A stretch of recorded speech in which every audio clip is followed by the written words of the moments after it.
Alors voici la petite question du jour. Il faut trouver deux matrices A et B dans Mn de Fp, où n c'est un entier strictement plus grand que P c'est un nombre premier, tel que, alors, le sous-espace engendré par A et B est uniquement constitué de matrices diagonalisables dans une extension de Fp. Bon, comme Fp est un corps parfait, ça revient à dire qu'elles sont semi-simples, mais bon, vous pouvez garder de matrices toutes diagonalisables dans une extension de Fp. Alors là, jusqu'à présent, ça, c'est pas trop un problème. Vous prenez A et A, hein, par exemple, avec A diagonalisable, ou A et B avec A et B qui sont diagonalisables et qui commutent. Donc, comme ça va commuter, il va y avoir une matrice de passage qui va les rendre simultanément diagonalisables. Donc, tout le sous-espace, en imaginant que ce soit un plan, a priori, hein, engendré par A et B, sera simultanément diagonalisable avec la même matrice P, voilà. Mais la difficulté, c'est de trouver un contre-exemple où A et B ne commutent pas. Voilà. Alors, dans quel contexte se situe cette question ? D'abord, première chose, si on était sur R, bien, ce serait facile, parce qu'il suffirait de prendre deux matrices symétriques réelles qui ne commutent pas. Donc vous voyez bien que le sous-espace engendré par des matrices symétriques, ça reste un sous-espace des matrices symétriques réelles. Et bien sûr, elles ne commutent pas ici, et elles sont toutes diagonalisables parce qu'elles sont symétriques réelles. Donc sur R, c'est très facile de trouver un contre-exemple comme ça. Sur C, eh bien, ce n'est pas possible. On l'a vu pour n égale 2, mais il y a un théorème pour n quelconque, sur C, hein, qui est un théorème de Motzkin et Toski, qui dit que, voilà, c'est pas possible. Si on a ça, alors on a forcément égalité ici. C'est un théorème très difficile qui a fait l'objet d'une épreuve écrite en 2009 en maths gêné. Mais dans le théorème, on se sert explicitement du fait qu'on est en caractéristique nulle. On se sert du fait qu'on est sur C, mais on pourrait s'en passer. Mais en tout cas, la caractéristique nulle est obligatoire. Voilà, incontournable. Alors là, il faudrait trouver deux matrices comme contre-exemple pour vraiment montrer que la caractéristique nulle est obligatoire. Bon, je vous laisse essayer. La bidouille, ça fait partie des maths. Je vous donne quand même peut-être une indication. Matrice compagnon. Alors allons-y. On veut n strictement supérieur à p. Donc, si on arrive à trouver un contre-exemple pour n égale p plus 1, après, il suffit d'augmenter un petit peu par bloc. Ici, on aura deux matrices qui ne commuteront pas, évidemment, par le calcul par bloc, et dont toutes les combinaisons linéaires seront diagonalisables dans une extension, puisque au niveau de diagonalisabilité, c'est inoffensif, ce qu'on fait en rajoutant des blocs nuls. Bien, donc je me ramène au cas n égale p plus 1.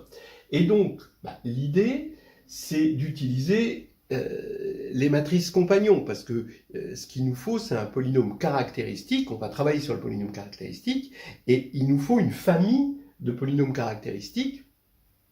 Alors, a priori, à deux indéterminés ici, mais déjà à une indéterminée, déjà, on va voir que ça va suffire. Donc une famille, je disais, de polynômes caractéristiques à une indéterminée maintenant, qui va être, qui va pas avoir de multiplicité dans ses racines.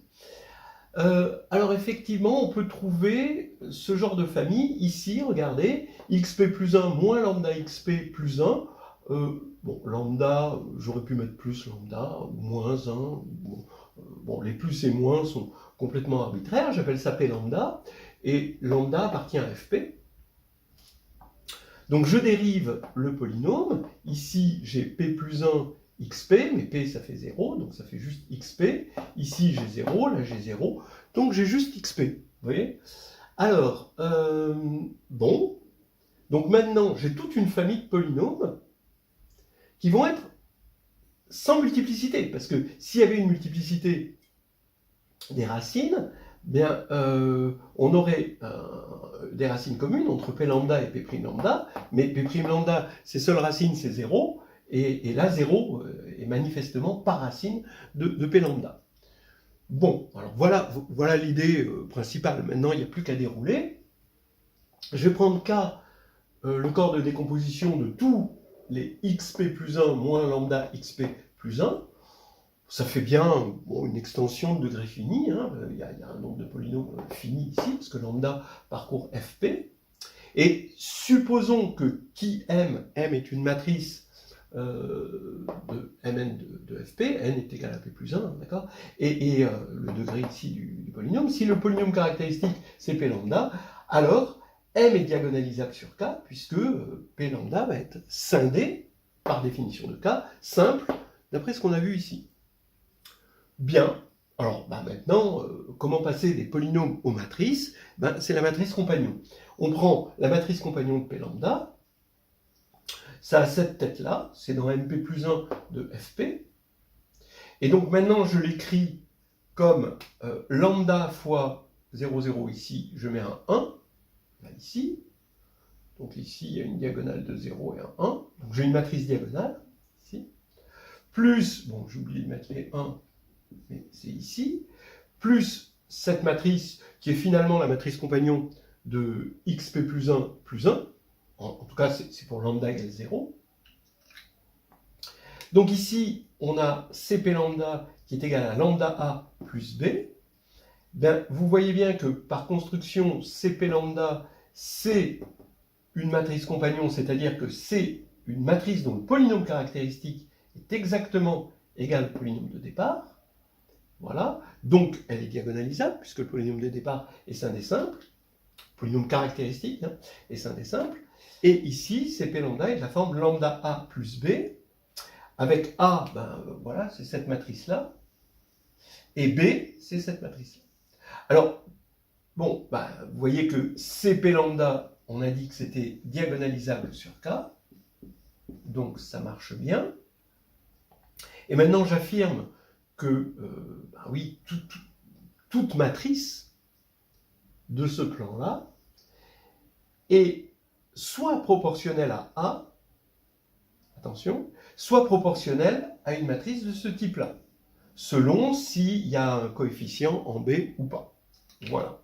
Mais A est diagonalisable, puisqu'elle est carrément diagonale, et lambda A plus B, on vient de voir que c'est diagonalisable. Donc toute matrice proportionnelle à une matrice diagonalisable reste diagonalisable, ce qui fait que, quel que soit M, dans le sous-espace engendré par A et B, M est diagonalisable.